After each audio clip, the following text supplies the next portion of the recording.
Hi, I'm the Tabletop Teacher, and in this video we're going to explore how to play the marvelous, the awesome, the Devourer of Worlds himself, Galactus. Well, actually in this particular video, I'll stick to the Herald Dial. There's just too much to say about Galactus for a single video. I want to thank WizKids for sending me this absolutely fantastic Heroclix figure. It is breathtaking, nothing short of a collector's and a Heroclix player's dream. An epic sculpt. And a special thanks to my patrons for helping me with the production of this video. But how do you play such a thing in a classic 300-point game? Well, in those games, you'll only be able to add Galactus to your force at either 250 points, 100 points, or summon him in at his 100-point starting line later in the game. That's by paying 25 points so that your team can use the Herald Dial. You'll get to choose a Herald on your force, and if the Herald can make it through long enough, chances are at some point, Galactus will be summoned. This is not easy to pull off, but it will be extremely rewarding and satisfying when it does work. I'm guessing the Herald Dial will be the most common use of this figure. If you pay 25 points to include the Herald Dial on your starting force, you'll be able to choose a standard friendly character of 150 points or less to become the Herald. If you're playing a 400-point game, the Herald can be up to 200 points. The rule here is that the Herald has to be of equal or fewer points than half the build. Choosing the Herald is done during force construction, so you can't wait for your opponent to reveal their starting force for you to decide who's going to be your Herald. Note that it's not required that your Herald have the Herald keyword, although it would be very appropriate. The Herald can be any standard character, which means that it needs to have the standard damage symbol, the standard or autonomous attack symbol, and the standard or indomitable defense symbol. This eliminates from consideration all colossal, giant, or tiny characters, as well as vehicles. It cannot be a bystander, nor a multi-base character, although a peanut base is allowed. Since the Herald can't be equipped, that'll make some characters, like Red Goblin here, less interesting for the position. Also, the Herald can't be replaced, so that pretty much rules out all shifting focus characters as well as secret identity characters. So how do you choose? What's the point of having a Herald on your force? The Herald will be getting an extra power printed on the Herald Dial, a range of 5, unless the character already has better range, and the Power Cosmic Team ability, which grants willpower and protection from outwit. Crazy good! Giving all of that to a character on your team is already well worth the 25 points. But there's more. There's a big payoff if you manage to get your Herald to occupy your opponent's starting area after the Herald Dial has clicked enough times. Your Herald could possibly summon Galactus at his 100-point starting line from your sideline into the game. This cannot happen very early in the game because of how the Herald Dial works, but that is fantastic value for 25 points. Galactus can only be summoned if the Herald Dial is on click 7 or further. That's when you see a big red number in the speed slot of that dial. To click this Herald Dial, your Herald needs to be within 5 squares of an opposing character at the end of your turn, no line of fire required. And the dial also gets clicked once more at the end of your turn if your Herald has knocked out an opposing character during your turn.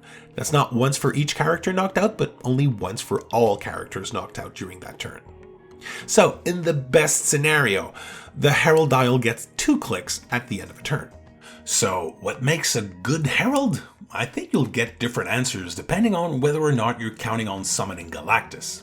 Here are 5 things that I'm looking for in a Herald, and yes, I want to summon Galactus. The character needs to be able to move a decent amount of squares in a turn. You want to get to your opponent's starting area at some point. Any kind of improved movement seems like a good idea. And yes, sidestep please, that free move of 2 squares could very well make a big difference later in the game. If you want to click that Herald Dial a little faster, your Herald needs to knock out some opposing characters. There are different ways to do this, but a decent damage value is something you can count on. I'm partial to a starting 4 damage value or more. Your opponent is not going to simply let you stroll over to their starting area. They know what's happening. Opposing characters are likely to target your Herald with everything they've got. So it seems like a good idea to either have a strong damage reducer, a limit to damage the Herald can take, or even something that will help the Herald avoid attacks entirely. For the same reason I just mentioned, staying power is important. This could be from a long dial, regeneration, stop clicks, or why not all of the above. Finally, I think that colossal stamina is a very good thing for a herald to have. You don't want a couple of tokens to stand in the way of summoning Galactus. So, who do I have in mind? Glad you asked. Here are some characters I'll be considering for that very coveted herald position in my teams. Spider Viking. As a herald, the power cosmic will protect Spider Viking's special defense power from outwit, so now, most likely, he won't take more than 1 damage from range attacks on his first 3 clicks. There's always a workaround for ingenious opponents, of course. He's got very decent combat values with a 4 damage exploit weakness, plus he's got colossal stamina with steel energy. One caveat though, he won't be able to equip the equipment he plunders from opposing characters he knocks out, because the herald cannot be equipped. But let's not forget, he's also getting a range of 5 in this transaction where he had none. The Warrior and Spider-Man family keywords will offer lots of possibilities to make theme teams around him too. Absorbing Man. As a herald, Absorbing Man will get better range, opposing characters won't be able to outwit his invincible defense power, and with the right terrain, you'll have all sorts of options to choose from in order to make him a tougher target to hit. The Masters of Evil team ability grants him colossal stamina. That could be a very interesting choice. Taskmaster is going to be very hard to hit with that special defense power protected from outwit. And since he's a team player, you could very well have a character with the Masters of Evil team ability on your force to make sure he can have colossal stamina when the need arises. Ultron has crazy good combat values, 3 stop clicks with regeneration, colossal stamina thanks to the Masters of Evil team ability, and now unoutwittable, invincible, or impervious throughout his dial. Ultron makes a formidable herald. Okay, so maybe finding a good chase figure to become a herald isn't that hard. What about figures most players can get their hands on? Martian Manhunter. I love the idea of having unoutwittable super senses and shape change, especially Martian Manhunter's special shape change variant. Of course, All Black the Necrosword is a potential problem, but it's a very specific item you're not likely to encounter in every game. If you can get your hands on Martian Manhunter's number 11 Team Up card, and at least one of the listed characters on your force, he'll take a maximum of 1 damage on his starting click. Pair him with a good support piece and Martian Manhunter should prove to be quite the challenge. Here's an idea from our friend Big Bear on the WizKids Info Network. I love Amazo, but once you outwit whatever power was crucial for his invincible android body trait to work, he becomes very squishy. Power Cosmic will help a lot with that, on top of which the extra power the Herald Dial grants him is another chance for that special defense power to kick in.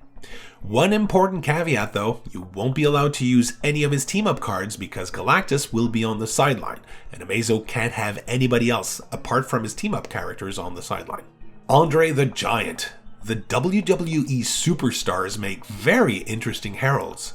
In multiverse games, they can't be targeted by range attacks while they're on click number 1, or one of their last 3 blue click numbers. Giving them 5 range is going to be a big advantage since none of them have range to start off with.